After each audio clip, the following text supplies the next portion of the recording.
그럼 고향에서 지금 아침에 이렇게 수원까지 오신 거예요? 네.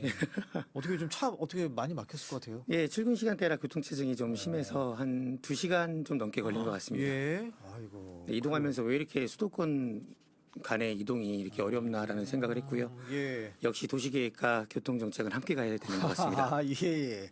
그래요. 아니, 근데 우리 의원님 이력을 좀 쓱 보니까 이 태권도를 빼놓을 수 없어요. 네. 이 아주 태권도로 유명한 대학 출신이시다가 또 거기에 또 체육학 박사시고 또 태권도 협회 그 한국 유아 태권도 네. 협회 회장도 맡으시고 아니 심지어 한국 무예학회 이사도 맡으셨어요. 아니 그리고 지금 체격 유보 지금 자켓을 입고 계셔서 그럼에도 불구하고 지금 근육이 보입니다. 살입니다. 태권도에 대한 어떤 그 뭐 애착 이런 게 좀 있으신가 봐요?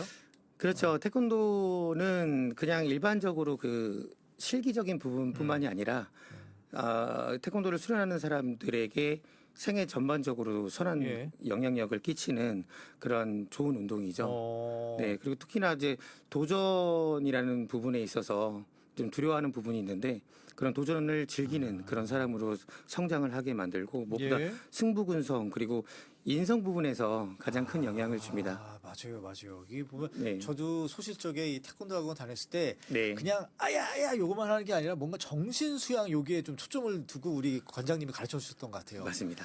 예, 제가 뭐 높은 띠까지는 아니고 좀 예, 그래서 네, 이렇게 좋은 태권도를 어린이집부터 노인분들까지 지금 활성화되고 어르신들까지. 있으니까 아. 네, 수련하십시오. 예, 예. 그래요, 의원님. 그럼 이제 이 태권도 얘기만 계속 하고 싶지만 저는 또 이제 의정 활동 어떻게 하고 계신가 또 네. 얘기 들어야 되잖아요. 우선은 오늘 얘기할 주제, 이 늘봄 학교 얘기부터 한번 나눠보죠.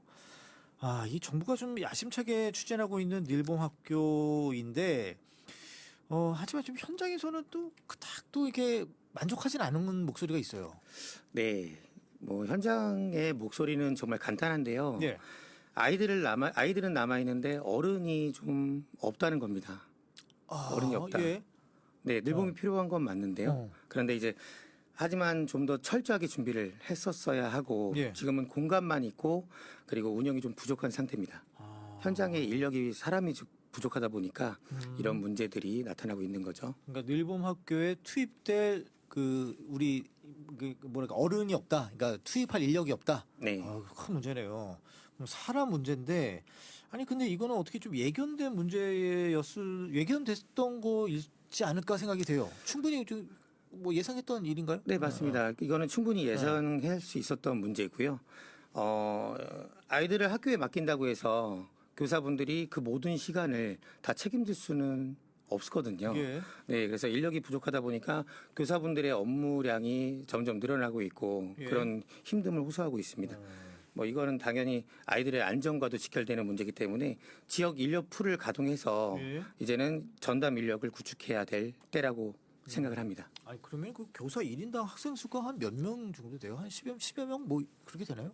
뭐 이제 학교 규모에 따라서 좀 그렇겠죠? 차이가 나는 겁니다. 그러니까 여튼 이게 복수의 아이들을 케어하려다 보니 이게 좀 쉽지 않다라는 건데. 네. 아니 그러다 보면 우리들 아이들의 안전이 좀 되게 불안합니다. 네. 실제로 초등학교 1학년 아이가 그 저녁 6시 넘어서까지 놀이터에 있다가 발견된 사례도 있고요. 아, 이게 방치돼 있는 거예요? 네. 그리고 그건 놀이터라는 건 이제 학교 밖 놀이터죠. 예, 그죠? 네. 그래서 이건 뭐냐면 귀가 시간이 아닌 아이를 내보내서 그래서 이제 찾기를 넘나들면서 이런 위험한 상황에 놓였던 그런 사례도 위험천만한 상당수 상황이네요. 예. 네, 발생을 했었죠. 이 돌봄이라는 게 시간이 문제가 아니라 예. 결국은 사람이 책임을 지는 일이지 않습니까? 그러다 보니까 최소한의 귀가 지도 인력은 확보가 되어야 되고요. 예. 그리고 아이가 언제 귀가를 했는지에 대한 보호자에게 실시간으로 뭐 전송이 되는 예. 그런 알림 시스템 그것 또한 필요하다고 생각을 하는 겁니다. 예. 아니 그런데 교육청에서는 이 AI 같은 기술로 안전을 관리하겠다는 입장이에요. 요거 좀 어떻게 보십니까, 위원님? 네, 기술은 이제 보조 수단일 뿐이고요. 특히 이제 사랑과 관심을 줘야 하는 초등학교 저학년 아이들의 경우에는 예. 부모라면 상식적으로 알 건데 기계보다는 사람의 눈과 손길이 더 중요한 시기지 않습니까?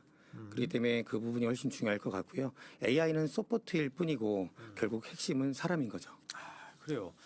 근데 이 경기도 교육청 추경 예산안에는 이 늘봄학교 안정기가 대책이나 뭐 인력 확충 예산 뭐 전혀 반영되지 않았더라고요. 네, 이 문제 어떻게 합니까? 바로 그 어. 지점이 늘봄학교의 가장 큰 구조적 한계인데요. 예. 앞서 말씀드렸듯이 현장에는 사람이 없다는 것이 가장 큰 문제인데 어. 예산이 여전히 그 공간 중심으로 흘러가고 있습니다.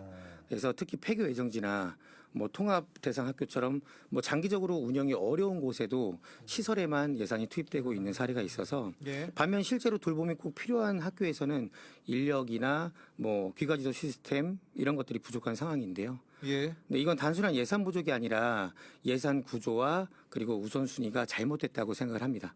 사람이 먼저 있고 공간이 있어야 되는데 예. 그래야 정책이 작동한다고 보거든요. 그래서 이제부터라도 방향을 좀 바꿔야 된다고 보는 거고요. 예. 그리고 예산 배정 기준을 공간이 있는가가 아니라 운영이 가능한가 또 사람이 준비되어 있는가 지속 가능한가로 전환해야 된다는 겁니다. 특히 귀가 시간에 아이들 손을 잡아줄 어른 그 인력을 확보하는 예산이 AI보다 당연히 우선시 되어야 하고 이것은 선택이 아니라 필수일 거라고 생각을 하고요. 늘봄학교가 정말로 아이들 곁에 늘 있으려면 그러면 사람 중심 예산과 운영 중심 구조로 가야 한다. 이렇게 말씀을 드리는 겁니다. 예. 근데 이렇게 늘봄학교 문제 뭐 일각에서는 이 교육 당국과 학부모 간의 소통 부재가 없어서 그런 거 아니야? 뭐 이렇게 얘기하시는 분들도 많더라고요. 이거 어떻게 보세요? 네. 좋은 말씀이세요. 이제 정책 설명회를 가보면 예. 이미 다 결정이 돼 있어서 다 정해져 있어서 끼어들 틈이 없습니다. 뭐 그때 그냥 뭐 그 결과는 그냥 뭐 네. 정해지고 그냥 요식행위처럼 하는 게 맞아요, 맞잖아요. 맞아요. 그렇기 때문에 이거는 소통이 아니라 통보라고 학부모님들도 아. 표현을 하는 거죠. 예. 그렇게 느낄 수밖에 없고. 그래서 소통을 이야기하려면 결정 전에 논의를 하는 과정이 필요한데 이것이 선행되어야 한다. 이렇게 생각을 합니다. 그래요. 아, 이거 참, 이 뜻은 좋으나 이게 과연 될지 또 이것도 참 의문이긴 한데, 근데 의원님께서는 평소에 이 공감과 동행, 요거를 많이 강조를 하셨더라고요. 네. 그럼 이게 뭐 이 교육 문제에 있어서 진정한 공감과 동행으로 나아가기 위해서 좀 해야 할 일 좀 뭐가 있을까요? 네, 맞습니다. 이 교육 정책을 둘러싼 갈등을 살펴보면요. 결국 정보의 비대칭이 존재하거든요. 행정에서는 우리는 충분히 설명했다라고 얘기를 하고 있는데 뭐 학부모들 입장에서는 뭐 이미 다 결정된 이후에 통보만 받았다. 예. 이런 느낌이 강할 때가 많죠. 그래서 가장 먼저 해야 할 것은 정책 결정 전에 학부모가 먼저 알 수 있는 구조를 만드는 것이 중요하겠고요. 네. 학부모님들이 정책 초기 단계부터 참여할 수 있는 그런 창구를 만들어야 한다라는 생각을 하게 됩니다. 그리고 결정이 내려지면 그 이유를 명확하게 보여주는 것, 그러한 활동이 신뢰를 쌓는 첫걸음일 것이라고 생각합니다. 공감과 동행이 이게 어려운 게 아니거든요. 예. 결정 전에 한 번 더 묻는 거, 뭐 이런 단순한 이런 절차 하나만으로도 갈등은 훨씬 줄어들 거라고 봅니다. 네, 이 학부모 참여가 여튼 뭐 뜻은 좋습니다. 예, 근데 이게 과연 잘 되기 위해서는 뭔가 제도적인 마련이 필요하지 않을까. 그러니까 예를 들면 학부모님들에게 어느 날 나와주셔서 의견을 얘기해 주세요. 이런 것들이 뭐 얘기는 한다고 해도 실제적으로 가기도 어려운 상황에 접할 수도 있잖아요. 네, 네. 예, 뭐 제도화가 필요할 것 같아요. 네, 맞습니다. 이게 학부모 참여를 실질적으로 좀 보장을 하려면요. 예.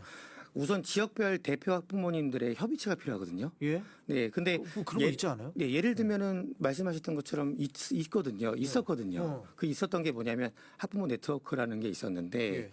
지금은 교육관님에 의해 사라졌죠. 아. 그래서